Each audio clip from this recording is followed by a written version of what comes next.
ശ്രീകൃഷ്ണൻ പറഞ്ഞു, മനുഷ്യനിൽ ജ്ഞാനത്തോളം ശുദ്ധീകരിക്കുന്നതൊന്നുമില്ല. ഭക്തിയും നിയന്ത്രണവും ഉള്ളവന് കാലക്രമേണ ഈ ജ്ഞാനം ഹൃദയത്തിൽ തെളിയുന്നു. ജ്ഞാനം ലഭിച്ചാൽ നീ ഒരിക്കലും ആശയക്കുഴപ്പത്തിലാകുകയില്ല. ജ്ഞാനത്തിലൂടെ എല്ലാ ജീവികളെയും സ്വയം പോലെ കാണാനും തുടങ്ങും. വലിയ പാപിയായാലും ജ്ഞാനത്തിലേക്ക് തിരിഞ്ഞാൽ സന്തോഷത്തോടെ ദുഃഖങ്ങളെയെല്ലാം കടന്നുപോകും. ജ്ഞാനം എന്ന തോണി പാപസമുദ്രം വരെ കടത്തിവിടും. അതുകൊണ്ട് അജ്ഞാനം വിട്ടുകളയുക, ജ്ഞാനത്തെ ആശ്രയിക്കുക. സംശയമുള്ള മനസ്സ് എന്തിനേയും നശിപ്പിക്കുന്നു. ഈ ലോകത്തും മറ്റു ലോകത്തും ശാന്തിയില്ല.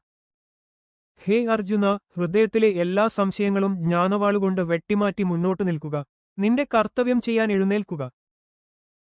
ജ്ഞാനം ഹൃദയം പവിത്രമാക്കുന്നു, സംശയം നീക്കുന്നു, പഴയ തെറ്റുകളെ കത്തിക്കുന്നു.